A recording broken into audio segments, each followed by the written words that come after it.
வாசிக்கலாம். யோவான் 3:16. யோவான் 3:16.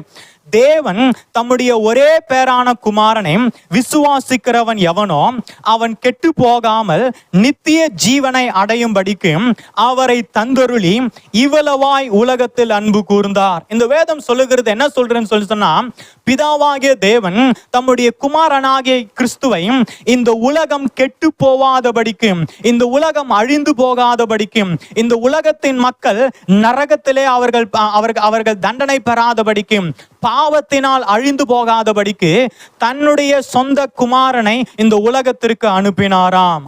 இந்த குமாரனை, பிதா அனுப்பிய இந்த குமாரனை சவுல் இதுவரைக்கும் தன்னுடைய வாழ்க்கையில அவர் அறியாதிருந்தார். அல்லேலூயா.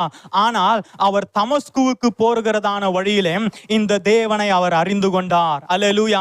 அவர் கேட்கிற முதல் காரியமே, ஆண்டவரே நீர் யார்? அல்லேலூயா. கர்த்தருடைய நாமம் மகிமைப்படுவதாக. உங்க இருதயத்துல கை வச்சு சொல்லுங்க, உங்களுக்கு இந்த இயேசுவோடு கூட தனிப்பட்ட விதத்துல ஒரு சந்திப்பு இருக்கா? அல்லேலூயா. என்றைக்கு நாம இயேசுவோடு கூட தனிப்பட்ட விதத்துல ஒரு உறவுக்குள்ளாக வருகிறோமோ அன்றைக்கு தான் நம்மளுடைய ஆவிக்குரிய வாழ்க்கை தொடங்குது. அல்லேலூயா. கர்த்தருடைய நாமம் மகிமைப்படுவதாக. இன்றைக்கு அநேகர் அவங்க சொன்னாங்க அதனால இயேசுக்குள்ள வந்திருக்கிறேன், இவங்க சொன்னாங்க அதனால கிறிஸ்துவத்துக்குள்ள வந்திருக்கிறேன், இந்த பாஸ்டர் சொன்னாரு அதனால நான் இங்க வந்திருக்கிறேன், இவங்க கூப்பிட்டாங்க அதனால இங்க வந்திருக்கிறேன், என் வாழ்க்கையில் இப்படி ஒரு சம்பவம் நடந்துச்சு அதனால இப்படி வந்திருக்கிறேன். அப்படி இல்லை. அல்லேலூயா. கர்த்தருடைய நாமம் மகிமைப்படுவதாக. நம்மளை கூட்டின்னு வந்தவங்க காணாம போயிடுவாங்க, நம்ம வாழ்க்கையில நடந்த சம்பவம் மறைஞ்சு போயிடும், நம்மளை வழி நடத்தின பாஸ்டர் ஒரு நாள் இல்லாம போயிடுவார். அல்லேலூயா. ஆனா நல்லா கவனிங்க, என்றைக்கு இயேசுவை சந்தித்து இந்த இயேசுவை தன்னுடைய வாழ்க்கையில அனுபவித்து இந்த இயேசுவை தெரிந்து கொண்டு ஒரு மனிதன் வருகிறானோ அவனே ஆவிக்குரிய வாழ்க்கையில முதலாவது தன்னுடைய ஓட்டத்தை தொடங்குகிறான். கர்த்தருடைய நாமம் மகிமைப்படுவதாக.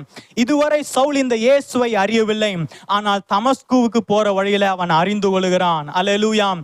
அவன் வாயிலிருந்து வர ஒரு காரியம், ஆண்டவரே அல்லேலூயா நீர் யார்? அல்லேலூயா.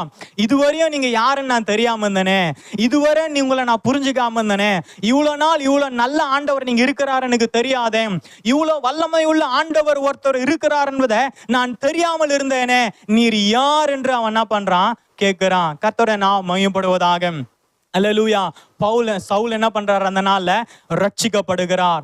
இயேசுவோடு கூட தன்னுடைய ஐக்கியத்தை அவர் என்ன பண்றாரு? தொடங்குகிறார்.